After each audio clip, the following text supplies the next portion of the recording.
isqaadsiiyo oo afqala lagu dhaho infections oo cudurrada la iska qaado kuwaas horta waa ku badan yihiin kuwa la iska tallaalo hadday tallaalkaas oo qaadata kuwa la iska tallaalo cudurro oo waxaa jirta tallaal looga hortago laakiin hadda weli ilmaheenna ay qabaan cudurrada la xiriira xagga nadaafadda ayagana aad u badan yihiin sida shubankii oo kaleeta waa cudurrada aadka noogu badan midda kale oo cudurradaas oo dhan soo dedejiso waxaa muhiim u ah nafaqa darrada midkaan shuban matagaa u keenay kana burkiitaa u keenay quumanka laga haayay iyo malaria qandhaa hayse raajaa loo diray TB aa laga helay haddana dheecaanaa laga qaaday bacdeen waxaa loo qoray rifeetar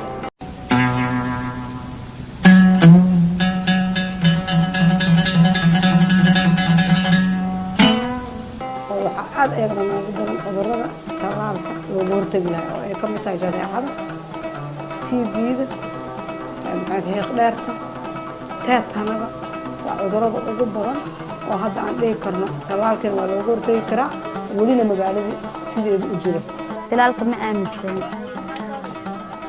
waxaa waa markaa talaasho cunuga jiraaba u imaanaysa qandho aan ku ogeynin magaalada muqdisho kaleeto waa gobollada ugu badan oo tallaalkan laga heli karo goobo xarumo caafimaad oo badan ay ka furan yihiin haddana dadka tallaalka ma aaminsana oo bulshada ma wacyi gashana waxay ka aaminsan yihiin tallaalka waxyaabo kale inuu yahay tallaalku cudur inuu keenayo isaga inuu yahay maxay ahaato ilmo inaan la dhalaynin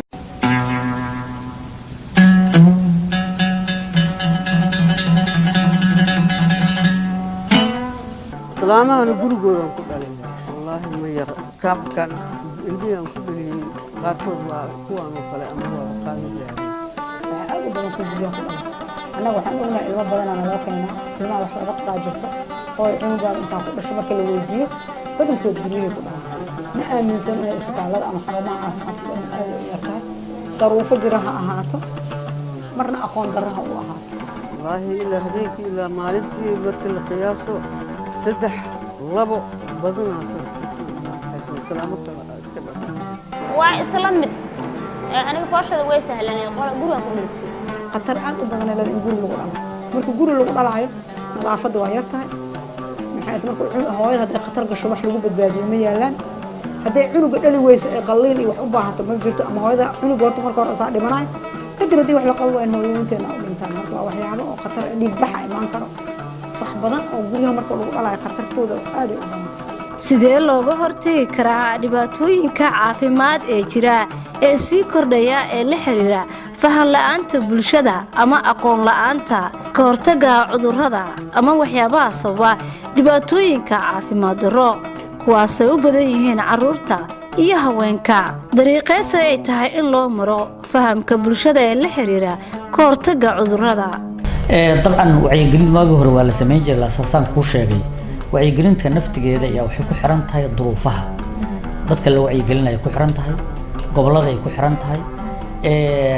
af Soomaaliga noocyadiisa kala duwan oo wadanka inkastoo hal af Soomaali jiro haddana waxaa jira meelo badan oo af Soomaaliga hadda aad la isula fahmay marka duruufahaas oo noocyadooda la fiirinayo waxaan kuu sheegay wacyigelinta waagii hore meel heer sare ma joogin horta waa muhiim in oo fariintaas la helo fariinta muhiim waa in dadkana la gaarsiiyo laakiin weli waxaan u haystaa inaana meeshii la rabay aanan gaarin oo aan weli hoosayno sababta waxaa waaye qofka marka uu waxaan marka lagu soo celceliyo marka la rabo in dhaqan qof uu lahaan jiray in la bedelo dadka Soomaaliyeed waxay aad uga celceliyaan aniga ba weligay leeyahay ma talaan waana noolahay amar mar waxa laga dhigtaa maxay ahaato tan lagu adkeeyo talaalka sida loo diidayo waxay u baahan tahay wacyigelin intaan ka badan in loo sameeyo masalan wacyigelin oo laba jumlo la sii daayay oo qofka soo sheekaysanaya dhagiisa ku dhacay ma ku dhicin wax badan ma tari karo laakiin barnaamij loo sameeyo oo laga hadlo oo idaacadda ruuxeeda idaacadda ruuxeeda ama TV-ga ruuxiisa inuu sameeyo barnaamijyo maaha maaragtay erayo iyo jumlooyin gaagaaban maaha barnaamijyo dadka lagu wacyigeliyo oo ay og yihiin oo waqti gaara soo gala meediyaha waxaan saarayaa inay aad ugu soo celceliyaan inay u sameeyaan maalmo dhakhaatiirtan waxaa saaran iyo bahda caafimaadka in ayaguna meelahaas inta tagaan ka hadlaan si dadka ay u bartaan oo wacyigelin toos u noqoto dhalinyarada in aad loo baro dhalinyarada soo kacaysa ilaa ayagaa berri mustaqbalkii ah in dugsiyada iskuulaadka jaamacadaha kulli in lagu dhigo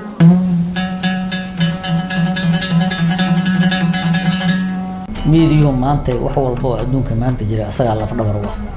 sidaas daraadeed arinta hadda aad sheegayso وأرمها نقول لي إن وزارته أي استعمال هذا كدي ميديا ما أنا ضد تبيلا درب الجود الجي ضدك إنه هو مدعو لكن ما لها برها سوشيال ميديا هاتو إذا عدها هاتو تلفزيون هذا ما أنت ماشي وعي قلنتو أي حوي مهمة إن لا صار أي تهيوي